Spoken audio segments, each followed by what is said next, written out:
Record on this computer. All right. Well, hello, everyone. Welcome to our third podcast with my dad and I. I'm Douglas Laws. With me is Pastor Steve Laws, founder of the Online Bible Institute. And over these last few weeks, we've been talking all things Bible Institute, how it was formed, where it's going, where it's headed, and we have some cool updates on that. And then really our hope for these conversations was to get to talk about your messages on the weekends here at Keys Vineyard Church and really get to, kind of dive deep into some of the points that you may or may not get to from the pulpit. So moving forward, that's what these episodes will be, is getting to talk about those messages. And cool thing, I think we mentioned it last week, is that all your messages, almost all of them, I should say, there's a few one-offs, but most of your messages that are in a series become courses for the Bible Institute, which is really cool. Yeah, I like that idea of, especially for people that go to our church, if they're interested, they can, just because they're there, it eliminates, it's like going to class. Right. And at the end of the series, they can take a little final exam test and write a paper, counts as a course. So, or a half a course. It depends on how long they are. Right. So some of these, lately I'm doing, these are 10 course series, 10 or 11, and that's a half a course. But some of the longer ones, full course. And so, I think it's interesting to, it's a way to approach it. And as we do it, it allows us to provide materials for the Bible Institute courses that, are relatively new and homegrown and constantly growing. And it's updated. And so those are very good things. And we're talking about a lot of interesting stuff in our series right now, because really in this season, we're working through the Bible from beginning end.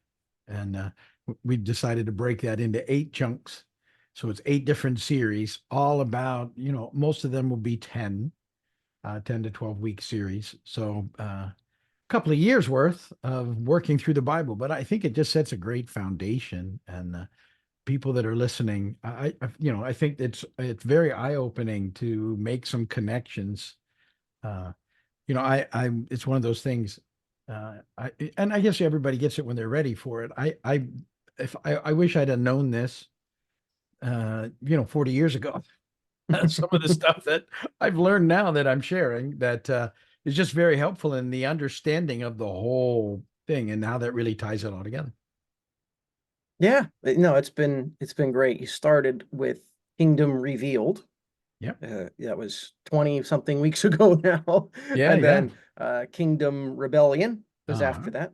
Yeah. And now we're in Kingdom Covenant. So you've been looking at Abraham, the covenant with Abraham, and you've gone through Abraham, Isaac, Jacob, and Joseph. Well, I'm assuming Joseph's coming up next. He's coming. And all the things that, some of the, by knowing a few main points in each chunk, it can help you sort of remember where you are in the Bible story and what's going on.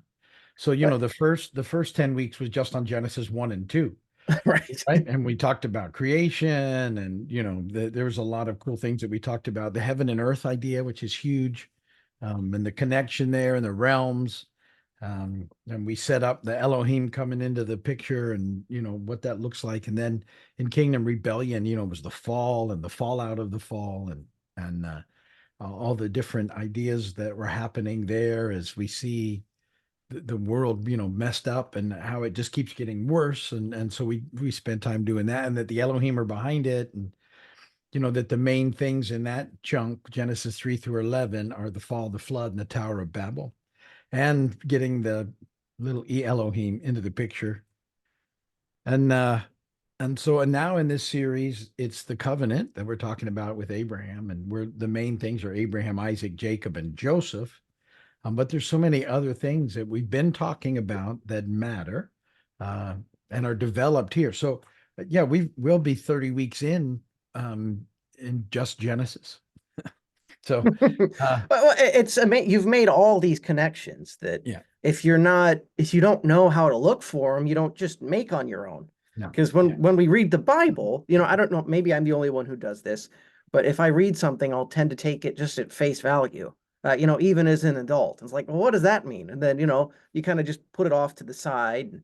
the Institute's been helpful, sort of relearning how to read the Bible.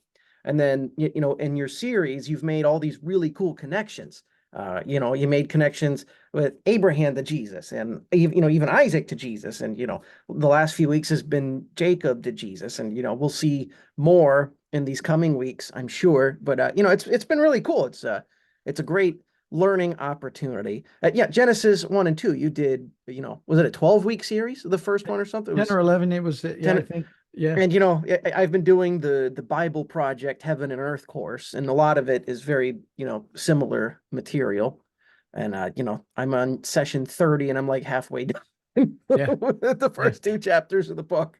Yeah. But It takes a really while, good but stuff. you're right. The connections from the very beginning. So like Genesis 1 through 11 really sets up the foundation, if you would, for the whole Bible. It's like uh, the whole themes and styles, or everything is in there in the first 11 chapters. And so, as we were going through it, we were going from there to the end of the book because of all the tie-ins and a lot of things pointing at Jesus, because the whole Bible is doing that.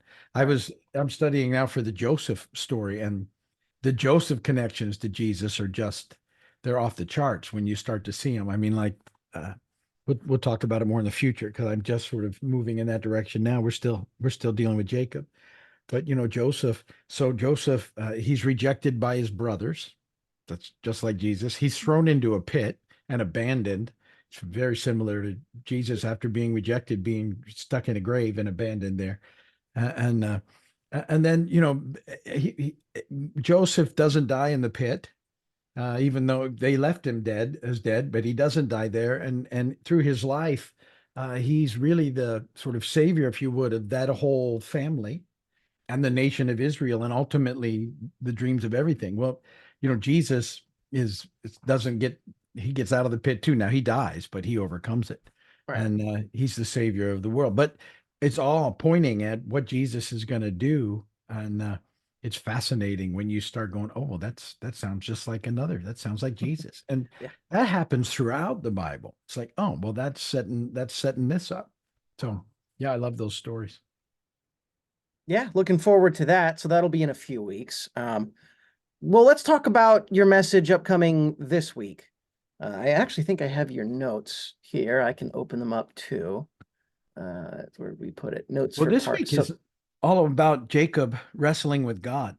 So we spent the last 2 weeks setting that up, which is the blessing, the birthright and the blessing, and how all that makes such a big deal. And that ultimately, what we got to last week is that Jesus makes it possible for us to be the firstborn. And I made a connection with the verse in Hebrews chapter 12, the church of the firstborn. And I used to think that meant it was just a way of talking about Jesus as a firstborn, but it's not. We're the church of the firstborn. We're all firstborn kids. We're all the favorite.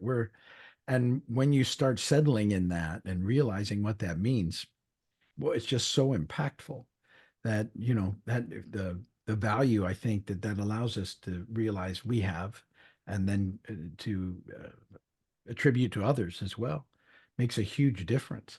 And it's such a fascinating story how all of that stuff worked. And the birthright, primarily went to the firstborn son. And yet throughout Genesis in particular, God works through the younger son. And yet Jesus is the eternal firstborn, because God does not want us to put him in a box. And we have a tendency to put him in a box. Oh, this is fun. So nobody will, if they watch this before Sunday, then there's not that many people watching it now. So I can do. No, we're building the audience. Yeah, Got to start somewhere. My favorite. So, we have a tendency to put God in a box, and we can't, we think he's going to do certain things when we do certain things. So in this story of Jacob this week, Jacob has spent his life not listening to God and running away every time there's a hint of trouble, and causing a whole bunch of trouble. He's wrestled his whole life. He was wrestling in the womb. That's why that's so in story. He comes out, they say grabbing a heel. His Yep. name means wrestler, deceiver, heel grabber. It's all those things. And he connived his brother out of the birthright and then out of the blessing. And then he had to disappear because Esau was going to kill him. So he's been gone off, and he's had it done back to him with Laban and all the years of service he had to get, because he wanted Rachel, and Laban snuck him in Leah, And and he was a slave basically for 14 years trying 14 to get years. Rachel. Yeah. And yet, there's redemptive parts in all of it, because he said his love for Rachel was so intense, it was like days to him. It was a big deal. Anyway, It's still 14 years. I mean, yeah. So he comes out of that, and the Lord tells him to go home. And so he listens. He's finally listening to God. But this is what we're talking about. He's listening and obeying. Wow. So he's heading home. And then he's going to meet Esau. And he thinks Esau's been the one he's wrestling with his whole life, in the womb, over the breath and blessings, whatever. Now he's coming, and he knows that Esau's coming with 400 of his soldiers. And well, this could be it. And he sends out gifts, and he sends out all his family in front of him, and he gets alone with God.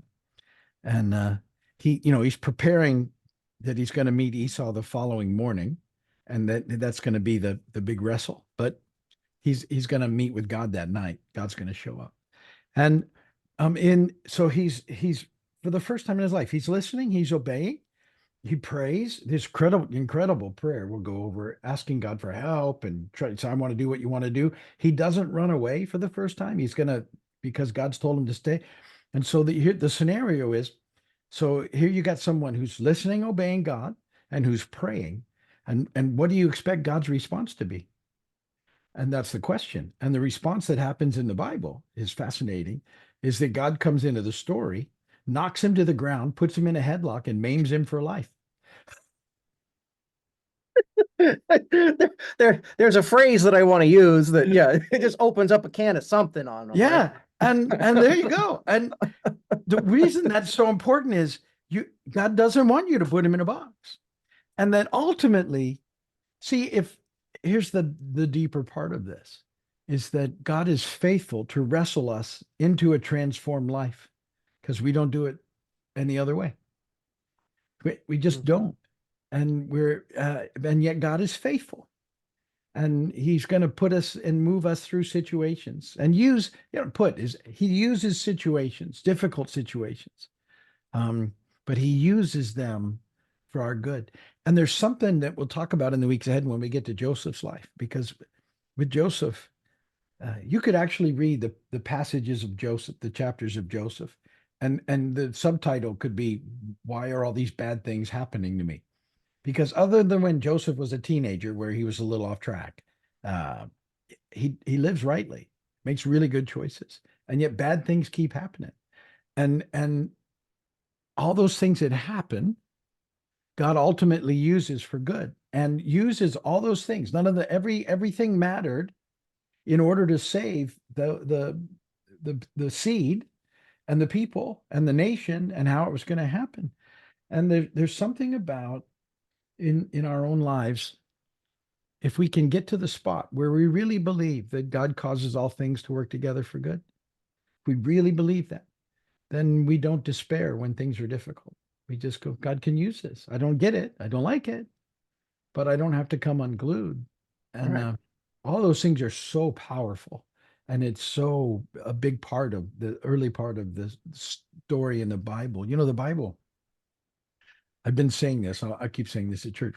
People often read the Bible like I'm going to read the Bible so I know how to live a good life. And you can sort of learn some things from the Bible about how to live a good life by seeing what people do and not doing those things. But the story themselves, these are broken people that you can't find a role model. There's one, Jesus. Everybody else, it's not a role model. They do some things right and some things not right.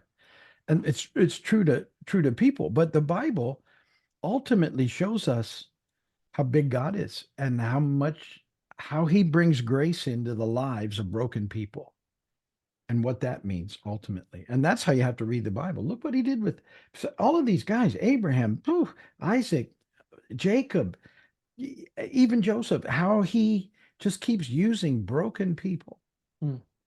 Not because they get it right, not because of their performance, but because, he loves them, and ultimately they get it together and figure out that he's the only way. But there's something about holding all those things in context that allow us to live a richer and deeper life now and get a hold of what really matters, instead of the constant struggle and doing it in our own way and getting upset when things don't go right. And, Because things go wrong. well, they do, and it's where you Uh, take them. right. Is if you can, when things are not going the way you want, if you can somehow find that spot that says, "But God, I know that you're good, and I know that you're going to use this. I believe that. I believe that you cause all things to work together for good. I believe that's the New Testament version of that. In the Old Testament, it's at the end of Genesis 50 when Joseph says to his brothers, "You meant it for evil, but God used it for good." And God uses stuff for good. And so he works with what happens. You don't want to blame God for the mess, No. but you want to know that he's able to redeem it, just like he is us, because we're a broken mess and we often choose our own way over his. Um, and and and then we get upset with him for not just swooping in and fixing it all. And Yeah, 'cause that's what we want. We want immediate fix. yeah, but God, if But you're really, if there's you're something God, in you're the so, process, yeah, if you're so God, you're big, why don't you just come in and fix it? Oof, just, send an angel or two. And the problem is we don't learn that way. We learn by messing up, by limping, by wrestling with God, and he knows it. And so he's faithful to wrestle us into a transformed life, which is really uh, fascinating. Yeah. So I Yeah. like that. If your response to my question of what happens, what should God do when someone is praying, listening, obeying, praying, if your response wasn't knock him down into dirt, put him in a headlock and maim him for a life, then your God box is messed up. Yeah, right. It's funny. Yeah, like, oh, that's a really good talk because I think what you said was spot on, where so many of us just read the Bible to like because we're told to. It's like, well, read the Bible because it's part of your to-do list in order to please God. Rather, you know, we need to read the Bible to see how great God is. And so when we can change that perspective, it really changes everything. These last few months, speaking of Jacob having a limp, I've been having to deal with a broken ankle. And when I first broke it, I'm like, God, just please heal it now. Like there's no reason for me to limp. You can fix it. And it's been 8.5 weeks and I'm out at the boot and I'm walking again, but I can't like run. I can't do a lot of the things I used to. And it's just it's been challenging, but God's using it. I'm seeing his goodness still. Like, hey, I can walk again. Yeah. I got a limp a little bit, but I'm trying to get out of it. But yeah, We, that thought of it's not just instructions, but it's the picture, seeing how great God is. That's going to hit home, yeah. I think, for a lot Well, of and people. I think too, that whole idea of, back on specifically Jacob now and this wrestling match is that after his encounter with God, well, a couple things. One, because he realizes Jacob that he's got the blessing, he took it in a way that he shouldn't have. He's never settled in it. And so when he realizes he's wrestling with God, and he realizes he's wrestling with God, because it just introduces him as like a mysterious stranger, a man shows up and wrestles him till daybreak. When God wrestles with him and lets him, doesn't, overcome him until he's ready. And then in the Hebrew, he just barely touches him on the hip and ruins his hip. Mm. That's when he realizes it's God, that he could have incinerated him at any moment, but doesn't. It's just kind of letting him struggle. And then when he realizes God, God says, "Let me go." And he says, "Not until you bless me." Like, I'm not, now I know that you're here and I'm getting it. I want the right blessing. And how important that is in the context of a wrestling match, right? And then he never walks the same. And he's wounded in a way that he can't run anymore. He was a runner, right? He ain't running with that limp. So the whole thing has such a great picture. And we in ministry for years, we've always talked about people in ministry really aren't effective until they have a limp. If everything has always gone like according to plan and they think it should all work out, then there's not, because there's no, it's very hard to have a depth of compassion for people that struggle Mm. until you realize how broken you are. And then once you realize that it's in your brokenness that God is working, then all of a sudden it opens up avenues to be able to minister to people in their brokenness instead of just judging them. So all that stuff is pretty powerful stuff. Yeah, I'm looking forward to hearing the message this week. It's going to be good. If you're watching the podcast, you're probably a part of our church group, Keys Vineyard Church. But if you are an online member, definitely watch it. We'll be live streaming all four services. Yeah, that's really good stuff, Jacob. And so will this be the last week you talk about Jacob, and then next week you go into Joseph? And Yeah. So this will be the last week of Jacob, and then we'll do 3 weeks on Joseph. okay, We're getting set up for that. We're going to talk about integrity. Joseph had, as he matures, he has great integrity. And he's, temptations that the power temptation, the sexual temptation to there. And then lastly, these are the three that impact us. The last one is about despair and not giving in to despair when things aren't going right. That's a temptation we all have. And that's, I was kind of talking about the only way through that is to know that God's good and you believe it. But we'll see how the other ones play out. So we'll talk about integrity. We'll talk about the power of forgiveness. And then we'll talk more about the fact that there's a bigger story and that we're part of a bigger story and we have to hang on to that. And that God is working things out, even when we don't understand it, through the course of a bigger story. So those three things will wrap us out of Kingdom Covenant. And then we'll be into the next one, which is Kingdom Foreshadowed. 10 plagues, 10 words, tabernacle and temple are the main points of that next section. going into Exodus. Yeah, Exodus through the Kings. So if we're going to make some tracks, because otherwise I'd But you're not going to spend 30 weeks on Leviticus and Numbers. No. You could, but we're not going There's some to. fascinating stuff going on there, but people I don't know. realize how fascinating it is because they can't even get through reading We it. got to start making connections in Genesis, Yeah. Yeah. So we'll Exodus is a big story, and we'll probably pick something out of sort of each little block in this next series. So it depends how big of a block, but yeah, it's gonna be. I'm looking forward to it. It'll be good. And then so watch our messages this weekend. Quick Bible Institute business update if anybody's interested. We're starting a new institute branching from the two of us. So why don't you talk about that a little bit? Well, so we're starting to launch these smaller institutes, and we've got the one in Cameroon up that you can go and look out. Cameroon. We were just playing with it. It already pops up number one. If you search for Cameroon Bible Institute, ours is number one on Google. So we're gonna have Doug start with some students, and we're gonna call that one keysbibleinstitute.net.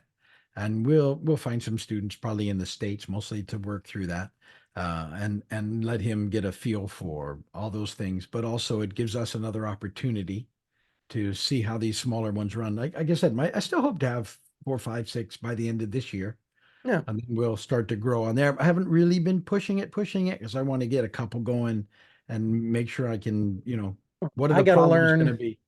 I got to learn WordPress and all the back endy stuff. Yeah, so it's it's in my wheelhouse, but if you don't do it, you don't learn it, Right. So having your own Bible Institute will force a little of that. And the inner workings of, and will help then when we get new institutes that I'm not the only one that can tell them how to do it.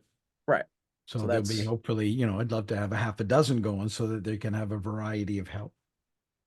So we've got the one in Cameroon going, so that gets Africa, and then we'll get some started here in the States, and we'll start branching into the other countries over there. And we have students all over the world. So it's just identifying leaders and right who wants to do places it and take the who time. wants to do it. It's got to be a love thing too, right? Because it's not a paid gig. Do you have a heart to disciple students and people?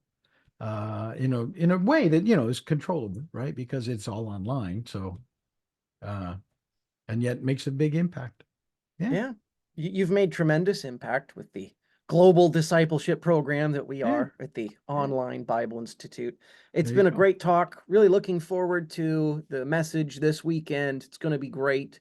And the rest of the series and all of them. So yeah, keep watching, keep listening, share this podcast episode. This was a really good one. I'm looking forward to more of these message talks. Yeah, We good. we did a similar show years ago where we would We talk did. about your messages, and that was a good season. And then we stopped, and now we're picking it back up. So Yeah, yeah, it's good. This is a little easier than having to, we used to have to go and get to yep. a thing and get it all set up. And We're- technology we- has improved now so that we can kind of just reel into our offices and make it happen.